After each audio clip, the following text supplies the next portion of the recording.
തൃശ്ശൂരിലെ തോൽവിയിൽ CPM-നെ വിമർശിച്ച കെ മുരളീധരൻ തൃശ്ശൂർ പൂരം അലങ്കോലമാക്കിയതിന് പിന്നിൽ ചില അന്തർധാരകളായിരുന്നു. ഭരിക്കുന്ന പാർട്ടി വിചാരിക്കാതെ പൂരം അട്ടിമറിക്കാൻ സാധിക്കില്ല. എല്ലാ തീരുമാനത്തിനൊപ്പം മന്ത്രിയും മൂകസാക്ഷിയായി നിലകൊള്ളുകയായിരുന്നു. വരാനിരിക്കുന്ന പാലക്കാട് ഉപതെരഞ്ഞെടുപ്പിൽ UDF-ന്റെ മുഖ്യ എതിരാളി BJP ആയിരിക്കുമെന്നും പരോക്ഷമായി വ്യക്തമാക്കിയ കെ മുരളീധരൻ വിജയം UDF-നൊപ്പമായിരിക്കുമെന്നും പ്രതികരിച്ചു. അതിനെക്കുറിച്ച് എനിക്ക് അഭിപ്രായമൊന്നും പറയാനില്ല. അതവരതിൻ്റെ പരിപാടിയായിട്ട് മുന്നോട്ട് നീങ്ങട്ടെ. ഞാനതിനെക്കുറിച്ച് കമൻറ്റ് പറയുന്നില്ല. ഞാൻ ആദ്യം എടുത്ത തീരുമാനമാണ്. ഞാൻ ആരോടും ഒരു പരാതിയും പറഞ്ഞിട്ടില്ല. എനിക്ക് ആരെക്കുറിച്ചൊരു പരാതിയില്ല. KPC നിയോഗിച്ച കമ്മിറ്റിയാണ് അവരുടെ തീരുമാനമായിട്ട് മുന്നോട്ട് പോകട്ടെ.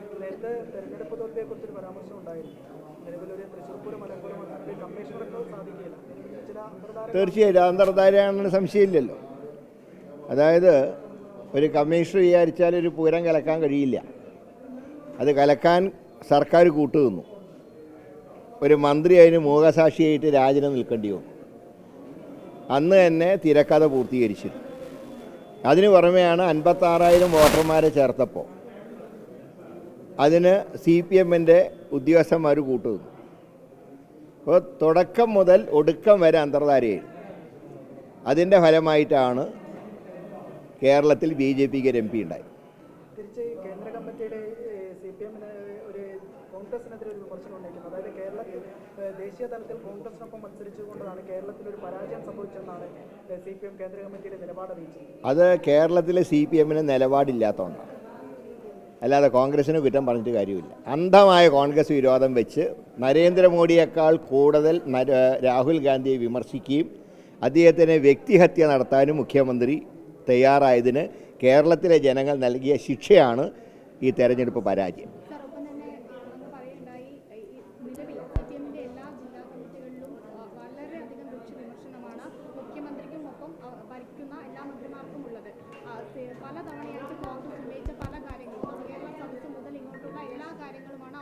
അതായത് CPM-ൻ്റെ ജില്ലാ കമ്മിറ്റികളിൽ നടന്ന സംഭവങ്ങൾ റിപ്പോർട്ട് ചെയ്യപ്പെട്ടിട്ടുണ്ട്.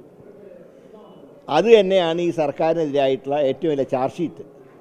പിണറായി സർക്കാരിൻ്റെ ദുർഭരണത്തിനെതിരായിട്ടുള്ള ചാർജ് ഷീറ്റാണ് കേരളത്തിലെ 14 ജില്ലകളിലും നടന്ന CPM-ൻ്റെ ജില്ലാ കമ്മിറ്റികളുണ്ടായ വിമർശനങ്ങൾ. അപ്പോൾ അത് തന്നെയാണ് പരാജയത്തിൻ്റെ കാരണം, അല്ലാതെ വേറെ കാരണം കണ്ടെത്തേണ്ട കാര്യമൊന്നുമില്ല. പാലക്കാട് അടക്കം ഉപതെരഞ്ഞെടുപ്പ് വരികയാണ്. UDF-ന്റെ മുഖ്യ എതിരാളി ആരായിരിക്കും? പ്രധാനമായും BJP അടക്കമുള്ള രണ്ടാം സ്ഥാനത്തെത്തിക്കുന്ന സാഹചര്യത്തിൽ അതായത് പാലക്കാടിനെ കുറിച്ച് ചില മിഥ്യാധാരണകൾ ചില മാധ്യമങ്ങൾ വെച്ച് വളർത്തുന്നുണ്ട്. BJP-ക്ക് ചാൻസ് എന്ന് ഞാൻ അടിവരയിട്ട് പറയുന്നു. പാലക്കാട് വിജയിക്കുന്നത് UDF-ആണ്. കാരണം മറ്റൊന്നുമല്ല, BJP-ക്ക് പാലക്കാട് നഗരസഭയിൽ മാത്രമേ മുൻതൂക്കമുള്ളൂ. പിരാഗി പഞ്ചായത്തും കണ്ണാടി പഞ്ചായത്തും മാത്തൂർ പഞ്ചായത്തും മത്സരം UDF LDF-ആയിട്ടാണ്. പക്ഷേ നഗരസഭയിൽ കിട്ടുന്ന ചെറിയൊരു ലീഡാണ് BJP-യെ രണ്ടാം സ്ഥാനത്ത് എത്തിക്കുന്നത്. തല കുത്തിയിരുന്നാലും BJP ഒന്നാം സ്ഥാനത്തേക്ക് വരില്ല. നിങ്ങൾ എഴുതി വെച്ചോ, റിസൾട്ട് വരുമ്പോൾ ഒരു കാരണവശാലും BJP ജയിക്കില്ല.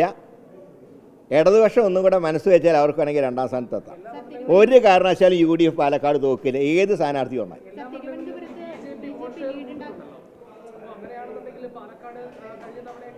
പാലക്കാട് അവരുടെ വോട്ട് ഷെയർ കുറയാണ്ടായി.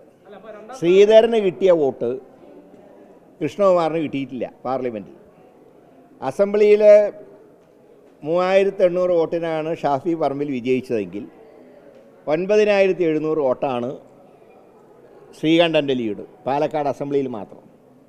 അപ്പോൾ അതുകൊണ്ടാണ് ഞാൻ പറയുന്നത് പാലക്കാട് UDF-ൻ്റെ ഒരു ഉറച്ച സീറ്റാണ്. ഞാൻ പറഞ്ഞത് LDF ഒന്നും കൂടെ നല്ല സ്ഥാനാർത്ഥിനെയൊക്കെ നിർത്തിയൊന്ന് ഫൈറ്റ് ചെയ്യാൻ അവർക്ക് രണ്ടാം സ്ഥാനത്ത് എത്താം. ജയിക്കുന്നത് ഞങ്ങളായിരിക്കും. ഞങ്ങൾക്ക് ഒന്നാം സ്ഥാനം ഉറപ്പാണ്.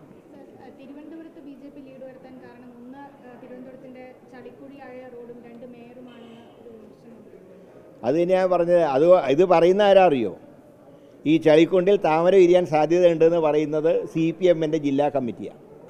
അവരപ്പോഴും UDF ജയിക്കുന്നല്ല പറയുന്നത്. അവർ പറയുന്നത് ഈ മേയറുടെയും ഭരണസമിതിയുടെയും കുറ്റം കൊണ്ട് ഇവിടെ BJP-യുടെ വിജയസാധ്യതയുണ്ട്. അപ്പോൾ ഇത് BJP-ക്ക് പാലം തുറന്നു കൊടുക്കുകയാണോ? ഞങ്ങൾ പറയുന്നത് ഞങ്ങളാ ജയിക്കുകയാണ്. അല്ല, അത് ഞാൻ കൂടുതൽ പറയേണ്ട കാര്യമില്ലല്ലോ. സ്വന്തം പാർട്ടിക്കാരെ വിമർശിക്കുകയാണ്. അപ്പോൾ പിന്നെ ഞങ്ങൾ പ്രത്യേകിച്ചൊന്നും പറയേണ്ട കാര്യമില്ല.